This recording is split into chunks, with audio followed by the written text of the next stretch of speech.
Welcome to Positive Philter with your host, Philip Wilkerson, a podcast that focuses on friends, family, health, and career with a little self-help around the way. Please join me in this journey for self-improvement, and I hope that what I have to share will make you a better person, thus making the world a better place.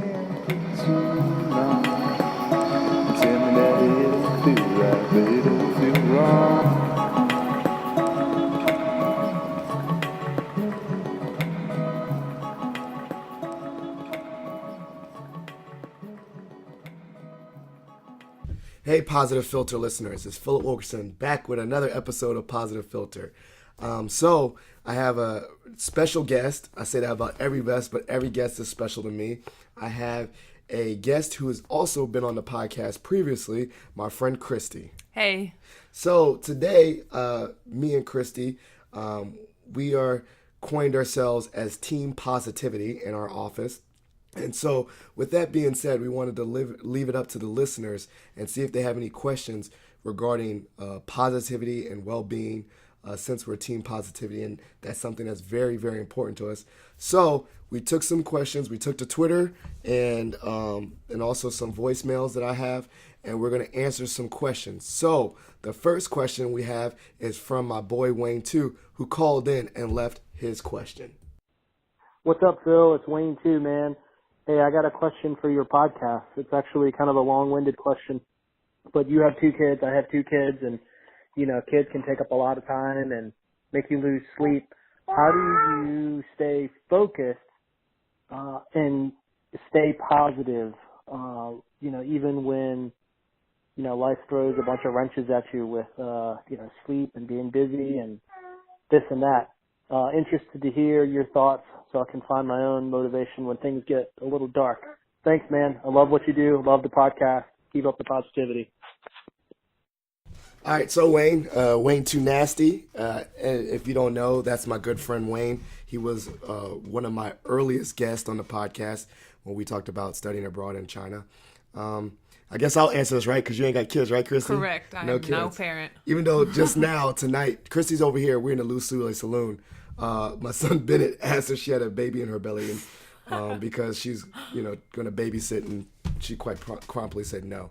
So with that being said, I'll take this one. I know that having two kids has been a huge constraint on time and the goals that you want to set for yourself and things like that. So I'm not going to lie, it's been very difficult for me moving forward with the Positive Philter and all the different things. I haven't been working out or lifting weights as much as I used to, quite honestly, not at all.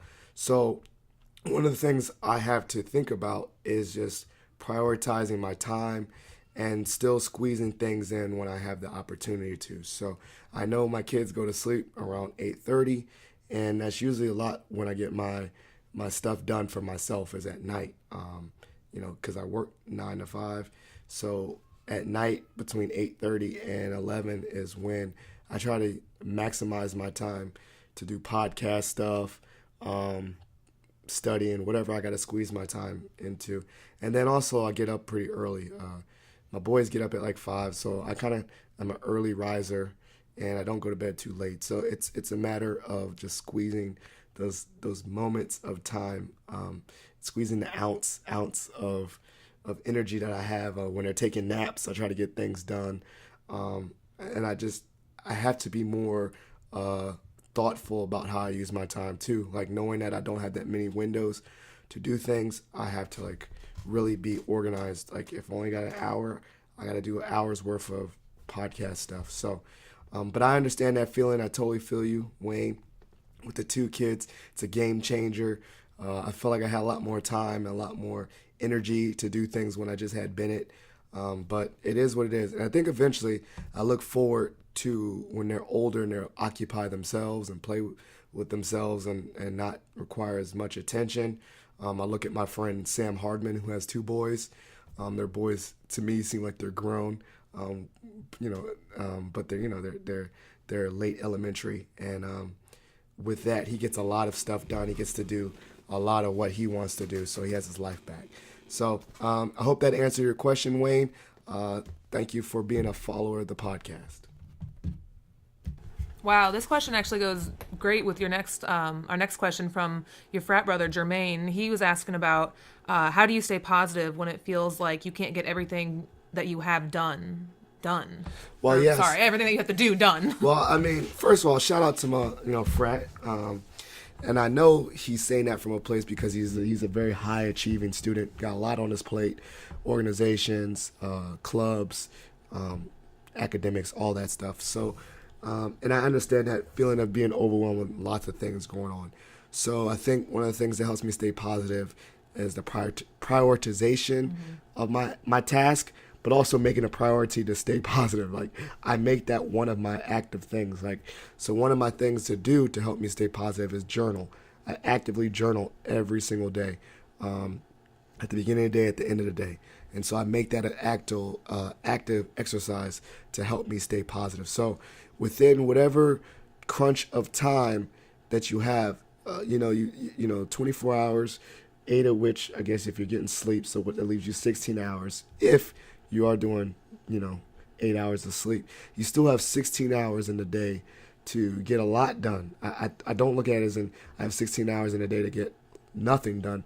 That's still a lot of time if you think about 16 hours from start to finish. So just prioritize your time, grind it out, and also know that with that crunch that you have to get everything done, it's only like that temporarily. As I said, nothing has permanence. Nothing lasts forever. There's times when things are seeming like they're never going to end, and then before you know it, finals are here and you're done with the semester. So just keep grinding, keep your head in the books. Finish the semester strong. You'll get done what you got to get done, but also make it a priority to take care of yourself. Insert some form of self-care in there too, whether that's playing hoops, listening to music, do some kind of thing for yourself. And I think that's important to prioritize by also seeing what you're filling your day with. It's okay to say no sometimes if you feel like you're overreaching yourself to too many commitments. Prioritize and realize that some things you need to say no to, some things you need to say, I'll get to that later. Maybe if someone wants to hang out this week, say, hey, I'm really busy. Let's do it next week. Let's do it in 2 weeks when I know I have more time to commit to you. When you have too many tasks going on in the day too, pay attention to when you feel most productive. Are you able to get a lot of work done in the morning when you're full of energy, or do you get more energy at night? So pay attention to when you're trying to get your tasks done. Good question, Jermaine. 06, baby. So we're going to go to our next question. Christy, can you go ahead and tell us what that next question is? The next question comes from my good friend Bree Lowry. I played high school basketball with her. Shout out to Bree. Yep. So her question is, what are some personal tactics on how to change a bad day into a good day? So this is your friend, it's your homegirl. So I'll let you answer your opinion first, and then I'll put in my 2 cents. All right. So it's actually ironic this question came from Bree, because when I'm having a bad day, sometimes it helps me to call my friends, get on the phone with someone that I haven't talked to in a while. And Bree is one of my friends that I do lean on like that. There's actually a couple of us that we have a group chat going on, and we've been able to keep it going strong ever since high school. So it's really nice that I can lean on friends like Bree and those girls in that chat to help me get out of my own head. I'll call them. I'll see what's going on in their life. We'll share stories, and it really helps me to reflect on what really is going on in my life and to realize that there are some things that are more important, which is friendship. Yeah, I mean, that's a good one. I remember this, for the listeners, this is our second, we did this already in front of Tracy. So I'm trying to remember some of the things I said last time, because I think I was dropping some gems there, but I'm just joking. But I think one of the things that helps me turn a bad day into a good day is that I compartmentalize my day. I don't make one bad thing be the end of the full day. So, you know how you normally break up a day hour to hour, morning to afternoon, whatever. So with that being said, if something bad happens in one part of my day, I leave it to be that part of a day, and I acknowledge that it's not good and it sucked, but I don't say that that's my whole day, because as you know, you can have a really bad morning, run out the door, spill coffee on yourself, be late to work, but then you get to work and then see your coworkers and have a good day at work, and then that morning that you had that was really bad was just the morning that's really bad. So I try to think of it in that way, that When I have a bad part of my day, that it's not my whole day, and try to reframe that to think about like, what can I pivot and change, and not let it take over my whole day. And usually that works. When you think about it, nothing, the whole day can't be trash. It's just parts of your day was not fun or pleasant. And that's understandable. And what you're talking about, Phil, is going from each task within your day. So those transition times are really big for when you can reflect and restart your energy. Yeah, reset. I like that idea, reflect and restart, because, we both played sports, and when you're playing really, really terrible, what does your coach do? Takes you out. Yeah, I was about to say that, or calls a timeout. You know what I'm saying? Yeah. Takes you out. If you really trash, then you out the game. But if you're not doing well, usually you can just stop, take a timeout, re-strategize, and then you go back in. And usually what happens is the momentum shifts. You get a chance to reset yourself. You get a chance to get a pep talk. Change the momentum. So, like, if you have a bad play in a game, if you have a bad play and you're resetting that timeout, it's not the whole game. So you have an opportunity to turn it around. So hopefully, Bree, thank you for listening to the podcast. I think that's a really good question. Keep supporting your girl, Christy, with her, when she calls out to you. I know that you mean a lot to her. So thank you for listening to the podcast. Okay, our next question is from Brittany, who works with us. Shout out to Brittany. She organizes all the PCAs. And so she left a really good question for the podcast. Go ahead, Christy. Her question is how to get out of a rut. So I don't know. I mean, we could think of ruts as in similar to what Bree's question is, a one moment rut, right? In the morning or half your day. But also some people, I don't know if referring to a rut that's a whole semester. I'm going to speak personally. I was in a rut for a whole spring semester. Very, very hard time. I had a lot of struggles. And I think, it's hard in that moment to see the light at the end of the tunnel. It's very easy to reflect on how short a rut was in retrospect. But I think one of the things that keeps me thinking about it while I'm in it is that there's no permanence. I don't know how it's hard to reflect whether that rut is 1 year or 6 months or a week, but I don't think in this life there's no permanence to anything. Nothing lasts forever. Good moments and bad moments. And what really helped me reflect on that rut not being long was journaling and setting goals and setting little goals that if I achieved them slowly brought me out of that rut. So one goal could be just, for me, maybe was to have one employer phone call, because I'm an employer relations person. So have one positive phone call with an employer. Then I hit that, and then I added 2, and then added 3. So setting little small goals to get yourself out of a rut. Or I'm going to call a friend and just call one friend this week, or call 2 friends. Setting little mini goals and not looking at the big overall goal of getting out of a rut can help. But I think the main thing I would like to say to people that are in ruts is just to look at it and realize there's no permanence to any of this stuff. Nothing is forever. Yeah, I would agree. In life, you have ebbs and flows all the time, highs and lows to your day, highs and lows to your weeks. So me personally, when I notice that those days are compounding and turning into a week-long rut, a month-long rut, I feel so stressed out and cluttered, and then I'll look around my space and realize that my room, my car, my office, those are all cluttered too. So a good way for me to get out of a rut is to reorganize my life by cleaning up the spaces that I'm in the most. It really helps me to clear my mind, to cleanse my system when I can have a fresh environment to work in, to be in. And I like that you said that declutter, because I remember too, specifically, you got to declutter your thoughts too. Your mind, we talk about this sometimes, me and you, is that our mind is taking in information just like your body does. So what are you feeding your mind? So if you're in a really dark rut, are you feeding your mind garbage in regards to,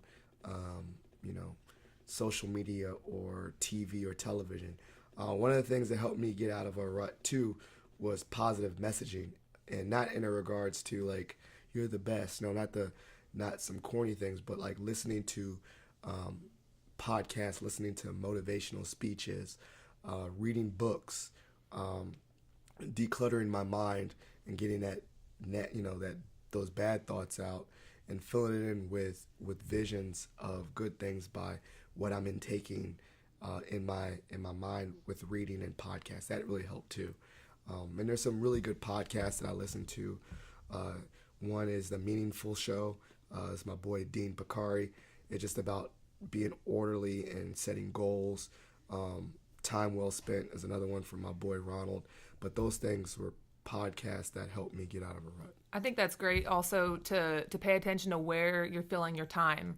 Reflect on your past weeks and try to realize where you had success and where you had failures. What parts of your day or your week did you feel the grumpiest? What parts of the week did you feel the best? Maybe you just need to reorganize your schedule. Find a routine. Maybe you need to switch up your routine, but pay attention to where you're filling your time. Yeah, shout out. That's a really good question, Brittany. And as I said, you see us in the office, so if you're in a rut too, realize the people that you tap in for support. I do really well with face-to-face feedback and face-to-face breaking down of that. So, lean on your supports. Team positivity. Christy and I got you. Thank you for your question. All right. Well, actually, as a matter of fact, my sister, Julie Stubbs, she has a question as well. How do you deal with winter blues? So winter blues, obviously scientifically they say there's such thing as real seasonal depression because, not a scientist, but vitamin D, the sun, gives you happiness, right? So usually you're happy in the sun, in the summer because you're out in the sun, you're enjoying life. And then, when it's cloudy or it's not sunny, it's hard to be. So I don't know. For winter blues, some of the things that helps me is still do stuff that is active but indoors, I guess. Yeah. I guess you're not gonna get sunlight. Go to a tanning booth. I don't get some vitamin D. I don't know. Go vacation somewhere that's sunny. Live in San Diego. But on a serious note, I know obviously I get kind of blown too when you wake up in the morning and it's already kind of dark, and then you go home and it's already dark by 5 o'clock. That's kind of depressing. Yeah. So what activities can you do that still give you some joy and some fulfillment even in the wintertime? If that's lifting weights, you don't need the sun to lift weights, right? If it's playing basketball, you can play basketball in the gym. Just find some indoor activities to stay active. Listen to music. I know people have winter seasonal blues, especially over the holidays if they're lonely. Find ways to connect with people. But yeah, it's a real thing, winter blues. So I think you have to maybe even in regards to that, you have to work extra hard to be active in the winter time because it's coming up. I know people that have what they call, like I said, a seasonal affective disorder. They know, it's almost like they know that cloud is coming for the season. They know it's going to be dark and cold, and they know that it affects their mood greatly. Then they just have to be proactive and be like, okay, this storm is coming. Let me, if you're doing a hurricane, right, and that storm is coming, what do? You board your house up, you prepare for that. So with that same mindset, winter's coming, that season's coming, that the time of the year when you feel the blues, just start figuring out ways to like insert some joy in there. Finding, like I said, it's a lot of connecting with other people or activities or things. You have to like be very proactive in that season. Yeah, I think you have to plan your time and manage your time a lot more. For myself, I try not to compound the seasonal depression by sitting around eating food, drinking all the time. So I want to try to offset all of that because it's about to happen around the holidays. Everyone's around family, you're eating and drinking. So I try to offset that by working out even more. When I know a big weekend's coming up where we're about to have some feasts going on, that I get to the gym the whole week before leading up to it so that I don't compound those negative energy. Yeah, it's very true. I definitely feel it myself. I feel, like I said, I was in a rut last spring, and then the summer came and it re-energized me. So, for some people, attack it really hard when it's the winter time. But then also, there's nothing wrong with looking forward to something, right? Yeah. There's nothing wrong with like, let's get through this really tough winter, but I'm going to tear it up in the summer. Set goals that you want to do, fun stuff over the summer. Look forward to vacations. I mean, there's nothing wrong with looking forward to things as well, because hope and faith and stuff like that gives you things to keep you going, right? So there's nothing wrong with that too. Like, man, winter is going to be pretty sucky, but I know that this, spring is going to be fun, and then summer I planned this really fun vacation. So look forward to getting out of that season. But very good question. Thank you so much. So I think we got our first anonymous question of the episode. We don't know who dropped this one, so. But thank you for asking a question. This question is, what does positivity look like? Oh, wow. So I guess as the positive filter, I'll feel a little bit of responsibility answering that. So for me, positivity, and I've been studying that, is not like fake sunshine and rainbows and faking it and, ignoring, ignoring your problems. Positivity to me means just reframing, looking at situations, and learning lessons and having like a growth mindset. I think for me, positivity is like a vibe.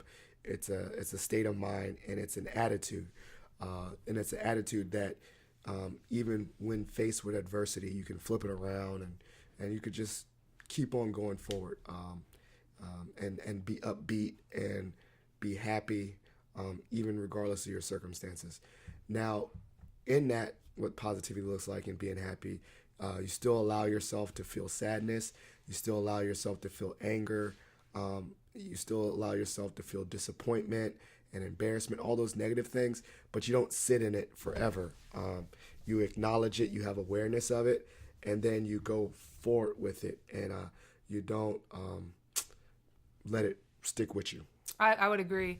I think positivity is something that you can work on too, right? So it's your approach to a situation. If you have a positive approach to a situation, you're not always gonna have a positive approach to a situation. So it's something you have to work on.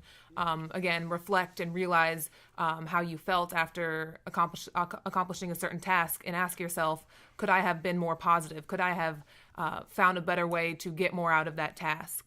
I like that too. I like what you said. You got to work on it. Like, I feel like you have to flex your positivity muscle. It's something that you have to strengthen.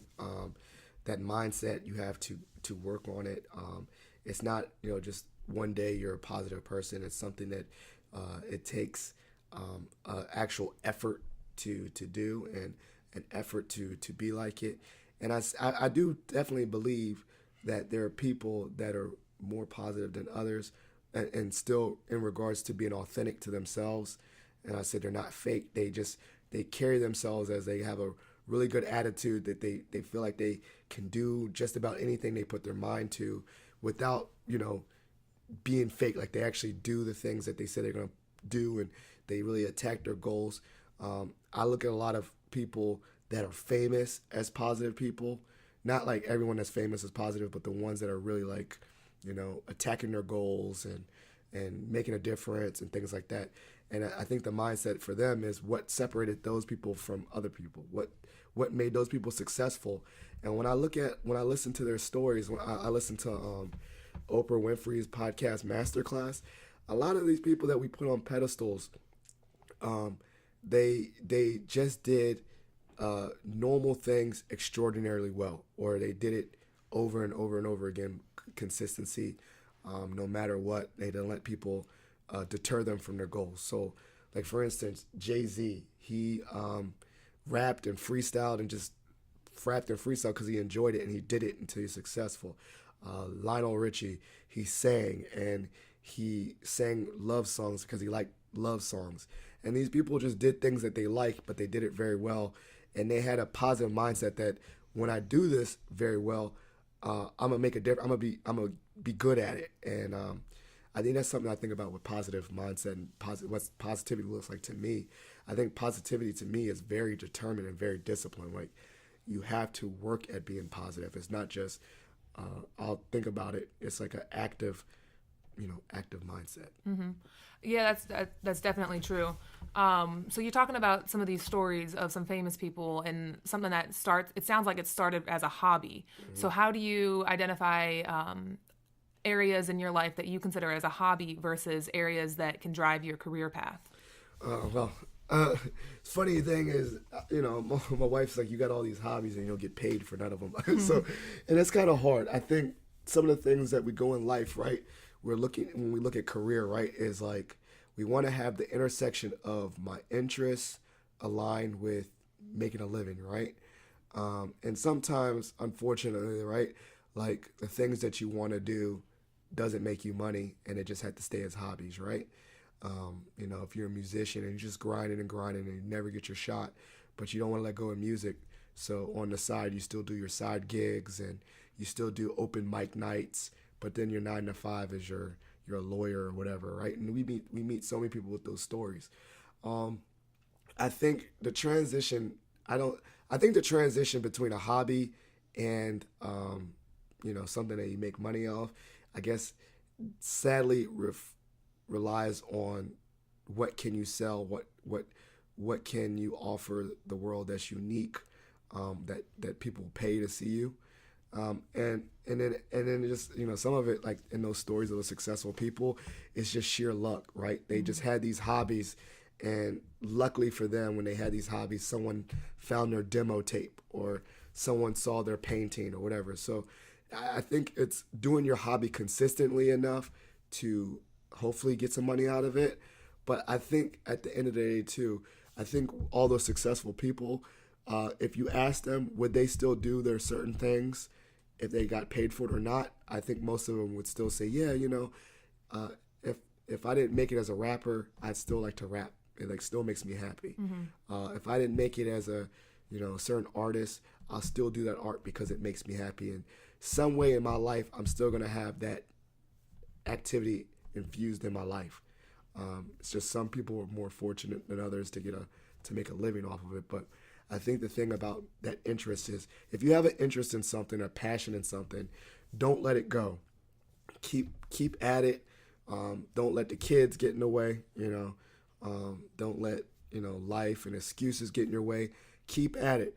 And then I think there's some times where you might have to, if you really want to make a living out of it, then that's when you have to turn it up a notch and put a lot of energy into it, and know that you're going to sacrifice a lot of time.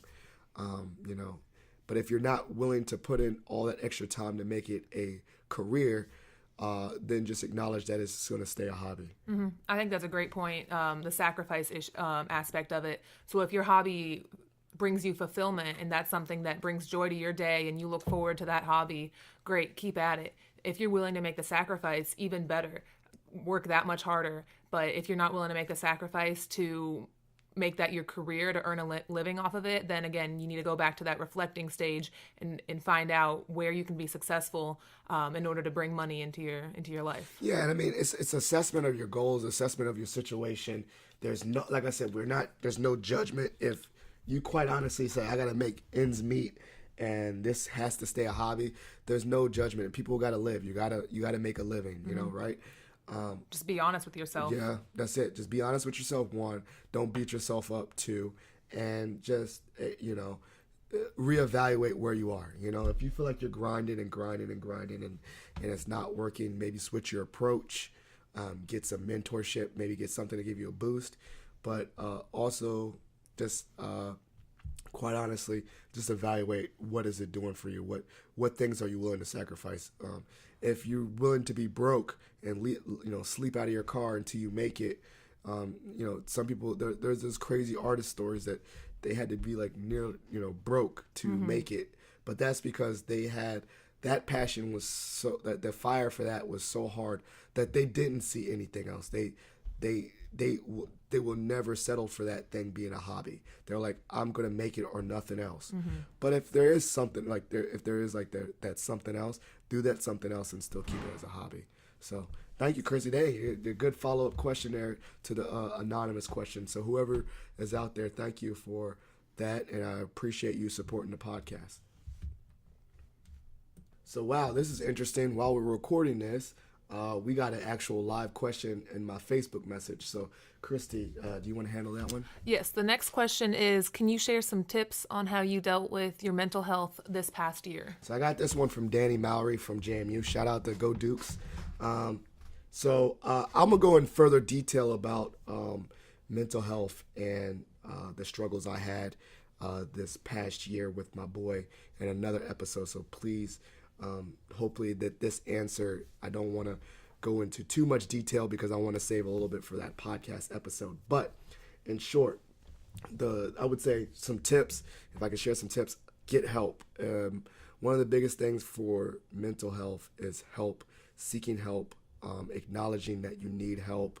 For me, I got my master's in counseling, and for me, it was humbling to realize I needed counseling. And I needed to talk to someone other than friends and family. I realized I put a lot of burden on those people, and quite honestly, it's good to find a non-biased, non-judgmental, third-party person such as a counselor or a therapist to talk these things out with. So one of my biggest tips is to seek help, and don't sit in it by yourself. Don't try to keep pushing it off, and even though I said earlier with the rut, look for goals and it'll go away eventually, just no permanence. If you realize that even with that being said, it just doesn't seem like it's going away. It does seem hopeless. You can't even see the end of your turmoil. Seek help. Don't try to do it alone. And don't feel like by seeking help that you're weak. There's no weakness in admitting mental health and stress and depression and anxiety. Actually, I would say quite the opposite. There's a lot of strength in admitting that you need help, and there's a lot of strength in realizing that to humble or put your ego aside to realize you need help. It takes a lot of strength and courage to do that. It takes a lot of courage to admit to others that you are feeling down or feeling anxious or feeling depressed. So that's my main tip. I'll go into further detail, but seek help. Yeah, I agree. If you realize that your mental health, your state of mind is beyond your control, and you're able to realize that you can't get out of it by yourself, definitely seek help. Speaking with a licensed professional can really help. They can help you. They'll ask you questions about your life that you never knew to ask yourself. So it'll help you give light to the deeper issues, the deeper roots within your issues in your own life. So they'll ask you the right questions. They'll help direct your thoughts to believe in yourself and to make meaning out of some of the situations that have happened in your life. And lastly, like I said, when you say seek help, I mean, people go to school and get training for this. This is an actual job. And secondly, no one ever says anything or bats an eye when someone has a cut, right? They're like, man, you're bleeding. Go to the doctor, right? And there's like no stigma about that, right? Like, it's actually weird if you're walking around with an open wound. And so you need to treat it like that. Like, you're walking around with an open wound, and you're not going to be able to do things and address things until you get some help. And treat it as such, like the same level you would treat your physical health and a wound and a scar and all those things. Treat that with your same psyche, and don't walk around with those emotional wounds. Get some healing for yourself. So thank you for that, Danny. Hopefully that answered your question. If it didn't, I will be going into detail later in an episode about mental health specifically for Black men. So please keep a lookout for that episode. Thank you for listening to the podcast. So interestingly enough, we have two questions that kind of melted into each other. So we're just going to combine those. One of the questions is from anonymous listener of the podcast saying, how do you deal with being around negative family? And then my boy Brandon Tolley says, how do you navigate difficult family relationships during the holidays, especially the judgmental ones? So we felt like they kind of blend into each other. So you want to tackle? Why don't you tackle that one first? Yeah, so definitely around the holidays time, being around negative people, if it's your family, it'll be heightened around the holiday time. I think it's just to realize which topics are good to talk about in front of your family and which ones aren't. If you know you're going to get into a political argument, then don't even bring up politics. So I think that if you're being aware of some negative family members, definitely take ownership, take direction, step up and take direction in the conversation. So you initiate the topics, try to lead the conversation into areas where you know that you all can stay positive. Try not to go down any rabbit holes. Steer clear of any controversial topics that might make someone upset. Yeah, and I mean, I say this all the time, and this sounds bad, like, you know, your friends or family you choose and all that stuff, and but at the same time, you can also choose your level of involvement or engagement with negative family members, right? You can allow their energy to infiltrate you as much as you allow. So I know it sounds cold-hearted to say, but don't engage fully. Like, hug, kiss, say your hellos during the holidays, but just don't get into drama. Don't get into gossip. If you're in the same house, just go to a different room. I know this sounds so corny to say, but you still, no matter who's in your life, you still have control over your own mind, right? And your space. And I said there's a difference between, liking your family and loving your family, right? I always say this all the time. You love your family. You're there for them, ride or die. If they need help, you're there to support them. Doesn't mean they need to be your friend. That's why you choose friends. Take care of your family, handle your responsibilities, make sure that they're doing okay. But at the same time, you don't have to hang out with them for hours, play sports with them. You don't have to do any of this stuff. You have what we call choice. So with negative family, especially judgmental ones, there's two things about that. Their level of involvement. And if you know they're judgmental, right, about the actions you make, then you have the discretion to tell them as much as you want to tell them. Like, if you know they're judgmental about, who you're dating or your job or the things that you do with your life, you can actively choose not to tell them. Like, that's a choice you have. And you can set those boundaries too. You Exactly. can say, I really don't want to talk about this right now.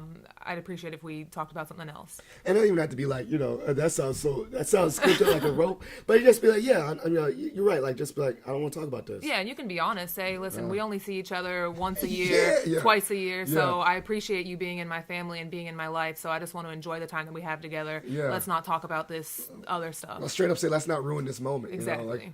You're going to get into politics, like, oh, you want to talk about this. And sometimes right if you call them out, they might not even realize it. So yeah.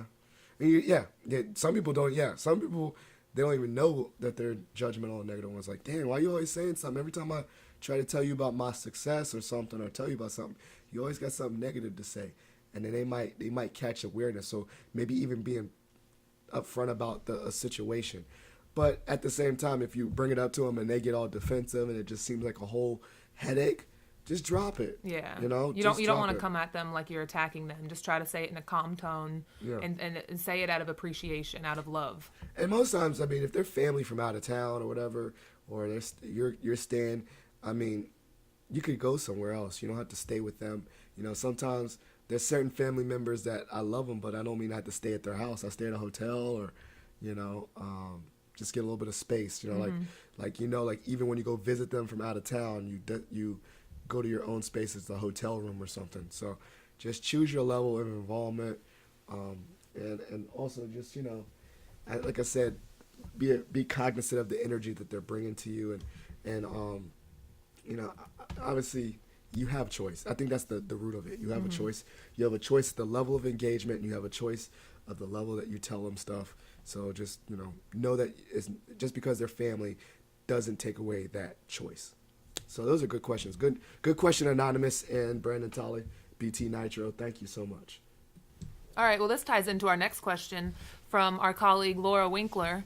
Thank you for this question. What is your approach to the political climate, specifically when you're talking politics with family? And also with family, with different views, because we know that in our day and age, families are very divided sometimes. Luckily for me, My family shares a very similar political view, and I won't say what my family says, but we definitely don't have a rallying cry, a division within politics. But I know the things that are really heavy for people are politics and religion, right? Mm-hmm. You know, those are things that are really hard topics to have, especially when you have opposing views on such. Man, similar to the other thing about level of engagement, there's two things. You choose to engage or not. I like to have my political discussions face to face. I will say, quite honestly, I might state my opinion on Facebook, but if someone opposite of me, comments in my comments, I don't know. I still say what I want to say politically, but I just don't feel the need to go back and forth with someone. The reason why is, people say, oh, it's a civil debate, but most times on the internet behind a keyboard, you can't read tone, you can't read face, you can't really be civil behind a keyboard. I've never seen someone have an actual civil conversation via a screen. Most civil conversations revolving differing views or face to face, where you can, give eye contact and whatnot. But when it's really, really heated and you're not going to change someone else's mind, say your 2 cents and then just drop it. I really don't feel like, not one time has someone, I literally have never seen someone in Facebook or on social media say, you know what, you're right, I changed my mind. I've never seen that. Have you seen that? No. I think it's hard on Facebook because, if people are trying to debate to quote unquote win an argument, how do you know when someone wins an argument on Facebook? People can go on for days. When you're debating someone online, you don't know what they're thinking. They're just posting, and sometimes it can escalate way too quickly because they can misinterpret something that you're saying or vice versa. It's really important to be able to debate with someone that has an understanding that it's all in good nature. So if you're doing this over the internet, you don't know what type of mood someone's in. They might not be in the right mindset to have a healthy argument back and forth with you. Yeah. So, don't do it. That's it. Don't do it. And I don't know. I feel for some people that do have that polarizing viewpoints in their own family. I understand it's very easy to, say, oh, this is a guy from high school. Now he's talking about Trump. Like, okay, I don't even talk to this guy no more. Like, he's behind a computer screen. It has nothing to do with you, right? But I definitely have so much empathy for, like, legit, like, people that's like, yo, that's my family member. That's my cousin. I'm about to see that person, and I definitely understand that, and it's really, really tough. But then the thing is, try to separate that person from their politics, like, especially that family member. I'm pretty sure that if it's a cousin or someone you played as kids, and you can do other things and talk about other things. I know that within, sometimes their politics, same race politics. If you're in the same race, maybe their policies and their politics doesn't affect you as much. For instance, like if you are of Hispanic descent and you have a Hispanic cousin, most likely you're probably going to be aligned a lot. Not saying always, but will do. But let's say you're Hispanic and your cousin is white, and he's talking about things that have a direct effect on you, like, I don't want immigrants and let's build the wall. I can see that being very tough because you're like, bro, we're family. Like, that affect these policies that you're talking about affects people that are related to us. So I can see that being very, very polarizing and very sad. But at the same time, realize that they're people too. Most times these people you're arguing with, they're not politicians, right? They're just average people going to work, and you'll see them on average things and average holidays. Try to remember that, you do share good memories with that person. Don't completely change your view and think of demonize that person for their different political views, both ends. Or also, don't make their political views that person's full identity, because I'm pretty sure they're other things than just solely a Republican or Democrat, their, father or something like that. Humanize them. Think about what they meant to you. So my suggestion is don't engage if you know it's going to piss you off. And also just try to really look at that person as a person. Good question, Laura. And I bet it's a really, really thought-provoking thing for a lot of families out there right now. Well, speaking of polarization in news, this ties into our next question from another colleague of ours, Mary Claire Craft. She's wanting to know how to handle negative news. Yeah, so I said this the same way I said earlier about what you take in, like a diet. So there's such thing as overconsumption of negative news, right? Like it could be, especially in this age of information, you can see it on Twitter, Instagram, real news, cable news, podcast, everything. So I say is, how are you digesting news? How are you taking in the world and information? And are you overwhelming yourself? For me, I like to stay informed, but I also don't have the news running like Fox News or CNN or the news station running 24/7 on the back of my TV. So I listen to news very, very small. Like for me, I listen to Up First. I was about to say First Take, but it's Up First. And it's a podcast by NPR where they just talked about what's going on in news for about 10 to 15 minutes. And after that, that's it. And I feel like I'm very informed. I understand what's going on for the day. They say even if you want to follow up, you can read the articles. I'm like, I'm good. That's all I needed was 15 minutes. So in regards to negative news, I just don't consume way too much. I do the same. I listen to the Up First as well.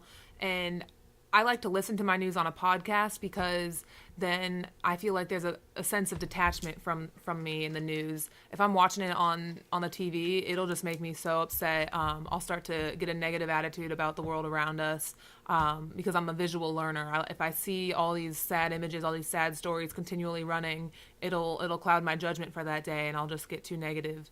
I honestly actually listen to my podcast while I work out, so it's a good way to take in the news that's going on around me and also to relieve some stress at the same time. So I'm multitasking, challenging my mind, listening to what's going on around me, and also challenging my body at the same time. Yeah, I like that. I just think that, if you realize that all you do is look at negative news, also combat it with positive news. There's like BuzzFeed videos and cat videos and happy Facebook pages with taking some positive, feed yourself positive information as well as negative information. It's a balance. There's good news stories. There's uplifting news stories. Watch Ellen. I mean, pretty much all the guests on Ellen are happy, right? Like she's an upbeat show. Find upbeat shows to look at. So take in information, but at the same time, be aware of what's going on in the world. We're not at no point am I saying avoid the news, because you definitely still need to be informed of what's going on in your communities, in your neighborhood, in your world. Just realize the level of what it's doing to you and how much you're taking in. I think it can help you find gratitude in your day and also find ways that you can take part. So if you're unhappy with seeing all this negative news around you, do something about it. Make some goals and ways that you can contribute to your community. Right. Like if it's on a small scale and it's negative news on a small scale, then maybe you have an opportunity to say, what can you do in a small scale to make a change? Because that'll make a big change. So like I said, too, use that momentum of what you hear in the news and use it to change the world. Yeah, good question. Good question. Okay. So our next question comes from another one of my former teammates. Thank you, Lauren, for this question. Shout out to Lauren Hayden. Her question is about how do you be mindful? How do you practice your mindfulness and be present in the moment? Well, I'm doing this one thing. I'm not doing it now. I kind of broke down. So I'm gonna be totally transparent. I stopped using my flip phone on weekends. I'm gonna use the iPhone on the weekends. But one of my things to be more present is use a flip phone. I'm going back. I'm gonna be called Flip Phone Phil on the weekdays. I found it helps me be more effective at work to use my flip phone and not be sucked into my phone. So find what is your main distractions from your mindfulness and eliminate those. I realize that I am sucked into my smartphone. I'm totally a sucker for it, and I totally acknowledge that. So what is taking away your being in the moment and enjoying the moment? And I've realized that. So I've been a lot better, and just kind of knowing what your distractions are and being mindful of your distractions. On the flip side, actually, I use my smartphone to help me stay present when I'm in the moment with someone else and my mind is running and I've got a million other things on my mind. I'll use my notes sections or my reminders on my phone all the time. So that way I'll put it down in my notes, I'll set a reminder, and then I can stop thinking about it and I can move on with what's actually going on right in front of me. I think planning out your day and knowing the space and time of what you're doing when is really important too. So if you realize that you got to get a bunch of groceries later, write them all down on a list. I'm really big on making lists so that you don't overthink what's going on in the moment, so that you can be present with who you're in front of. Yeah. And I think yoga too. You've talked about this, doing yoga and mindfulness, practicing your mindfulness, because again, it's a learned habit. Being able to calm your thoughts, focus on the here and the now, as opposed to letting your mind consume and direct your thoughts. You want to make sure that you're directing your thoughts and not letting your mind take over. Yeah, I mean, and like I say, yoga, but there's also mindfulness, meditation. My boy Sam Nang's a big component of meditation, taking like 5 minutes or 10 minutes of your day and just sitting in silence, and learning meditation. Some people are not good at that silence, so they need some coaching. So there's all these videos and audio tapes and things like that to help you get better at meditation and mindfulness. But being present definitely helps. So yeah, and meditation is super uncomfortable when you're first trying it out, because it's not something that we're used to. I think that our daily lives are so busy and we're always interacting with people around us that as soon as it's too quiet and you're not doing anything, that can be super uncomfortable. But just try it. Take it one step at a time and build on it. yeah, so I'm gonna work on my mindfulness. Back to the flip phone on weekdays. I need my iPhone on weekends because I was trying to go into Woodbridge and I didn't want to get lost, so I used my GPS. You don't got a GPS on flip phone, but no excuse. Back to the flip phone on Monday. Good question. All right, our last question comes from my sister Stephanie Kaiser out in Denver. Thank you for this question. She's wanting to know, how important is communication when you are a member of a team? So both the leader and the team members, how important is communication in reading cues from other people? Well, so I guess we're going to talk about this from a positive lens. The effectiveness of positive communication within a workplace is highly important. I've learned that you get a lot more out of people when they want to work hard rather than when they feel like they have to work hard. Mm-hmm. I'm going to give a big shout out. This is probably a little ass kissing, but I don't care. My supervisor, Tracy, I think does a very good job at positive communication. She sets goals and we don't slack off. It's not a matter of being a pushover, nothing like that. But she also is a very positive person. And because of her energy, I feel like I want to work hard, not because I need to get someone off my back. I want to work hard to make sure that the person that puts their faith in me is rewarded and also looks good. You know, if I do well and look good in my work, it makes my supervisor look good. So I think an effective leader or effective boss knows how to communicate their goals very thoroughly, knows how to get you on board and buy into what they're selling, knows how to give feedback and give suggestions without criticism, knowing that if you can accept what they're saying, you're accepting it from a place of this person's helping you grow, not just berating you, and just that positive lens.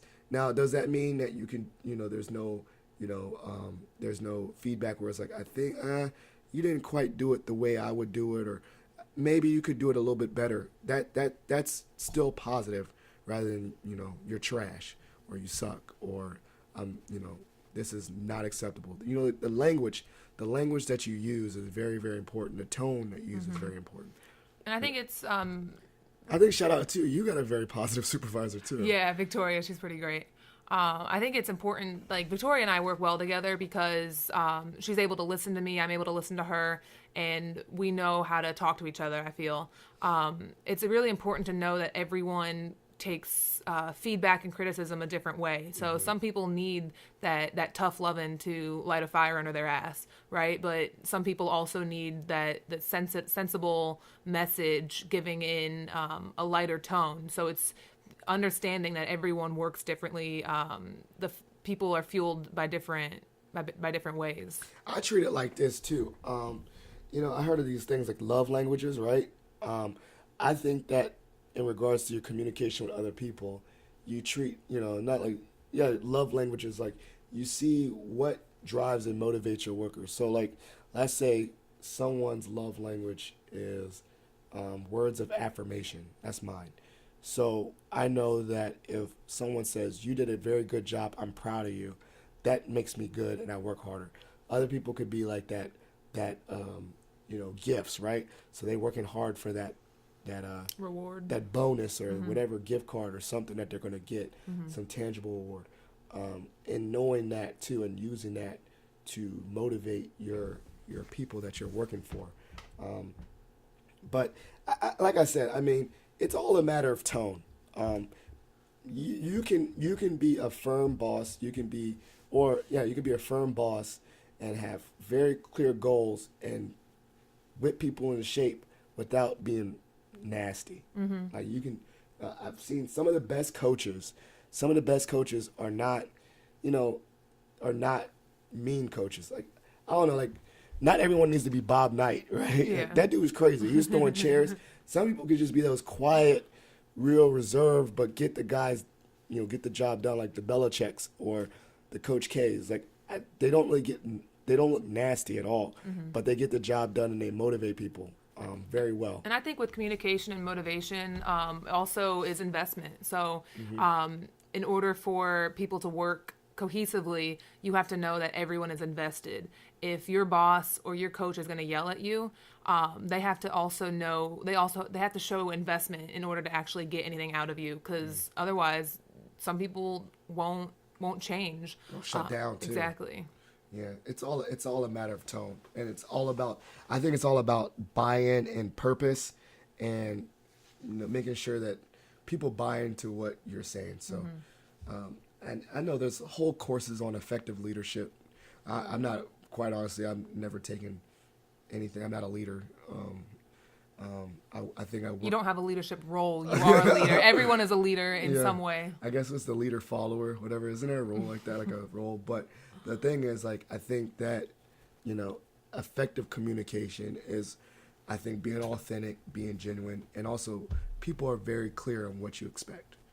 Yeah. So, good question. Is Steph a boss? She's on her way. Yeah. Yeah, she's on her way. So, I know you look at those TED Talks, those leadership videos.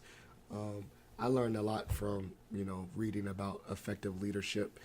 Certain things, I read biographies too. So, if you want to be a leader, read books from leaders, like read Coach K's book or some other book. I can't think of other leaders. But there's a lot of information you can learn just by seeing how someone operates. It's funny, it's weird. This is a total tangent. It's like, have you ever read The Art of War? No. Read that, John. It's like it's Art of War. It's about, battle tactics, but you can apply it to like normal situations. Yeah. Like don't do. I don't know. Because it's lessons. You're learning learning a lesson. Yeah. So leadership, like, if you want to be an effective leader and communicate as an effective leader, study. And I think studying, whether it's from other leaders or reading them or things like that, will work. So we come to the end of the episode. We did all our questions. Thank you so much, everyone that submitted questions.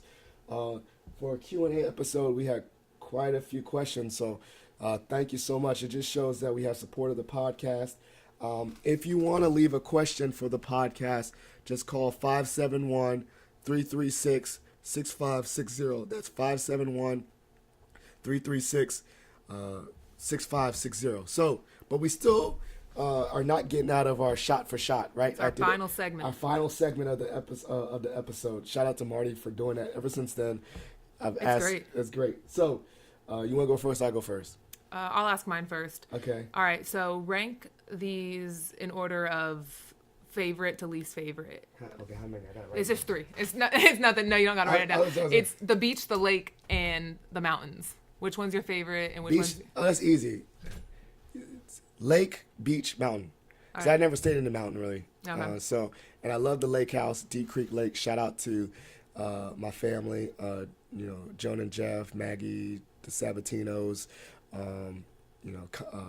Connor, Abby, Nick, Katie, Matthew, Carol. Okay, all these people. Oh, that's a big family. Yeah, Yep. a lot of people. We go to the lake, and I know of some people out. Abby, Darcy, Abby, the kids, Claire, and Gabrielle. There you go. I was about to say the wrong name. So everyone's there. The lake is gonna be popping. It has so many memories. We've been there like 5 years, 6 years, 7 years in a row. I can't remember. I like the lake. The water is calmer. You get your own space. You can go out the water if you want to, chill in the house. I love the lake. That's number one. I don't even want to talk about the other two, but Deep Creek has special moments for me, special memories, and I love the lake. It's always going to be number one. All right. Dang. So that was a good question. I can't use your own question against you. All right, I got one. Okay. All right, so if you were to drive across the country, right? Okay. You're only doing one, you drive from east to west, and then you fly back. Would you take the northern route, as in going through like Chicago and the Midwest, or would you take a southern route and go through like Tennessee and Texas and that way? Which way would you take? Oh, that is tough. Mind you, my sister just did that. Shout out to my sister who moved to California, and she took the southern route. Okay. I mean, it would probably depend on the time of year. Speaking of seasonal depression, I do not like the cold. So if I'm traveling during the colder months, I would definitely take the southern route. The past 2 years, I lived in Tennessee, so the South has a special place in my heart. But I also do love cities, and so I feel like more of the cities might be along the northern route. The northern cities? Yeah. I already mapped it out. I got to show it to you. I got my Google map. Eventually, I'm gonna drive across country, and I'm doing the southern way because I want to go through New Orleans and stuff. Oh, okay, yeah. I think I would. I'd rather drive through the South, so I would take the southern route. And as for the northern areas that I want to visit, I'd rather just fly or go take a special trip there as opposed to commuting across the country through them. Good. Well, that's our shot for shot. So, as everything, we're gonna do our plugs and shout outs. My plug and shout out is everyone that likes the Positive Philter. I just added the Shop Now tab on my Facebook page, but I've been selling shirts since forever. So if you want to get a shirt, holla at me or DM me, and I can connect you with my shirt connect, who's my line brother John, who owns What's the Stitch. Got shirts for sale. I did the phone number for leaving a question for the podcast, but you can also just use the Google form that I have, or also just DM me questions, such as Danny just did tonight. He sent a question in, and I'd love to get to those questions. Positive Philter, at Positive Philter on Twitter, at Positive Philter on Instagram, and on Facebook. That's it. Go ahead and give me a follow on Twitter. My Twitter name is Christy MK4, CHRISTIE MKAY 4. I try to keep some positive energy on there, positive quotes, positive ideas. So definitely give me a follow. All right, thank you, and that's it for Positive Philter. Thank you. Thank you for listening to Positive Philter, a podcast that focuses on family, friends, career, with a little self-help along the way. If you enjoyed this podcast, please share it with your family and friends, and like the Facebook page, Spreading Positivity of Movement. Thanks for listening.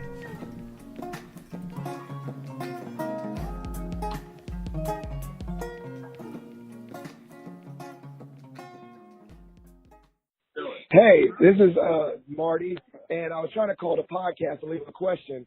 How do you use technology on a flip phone? Marty, you have something to say? I'm grateful for Phil and his checking up on me, and that I'm going to beat him in the football pool, and that the Redskins are not going to the playoffs, and he's going to give me $1. Thank you.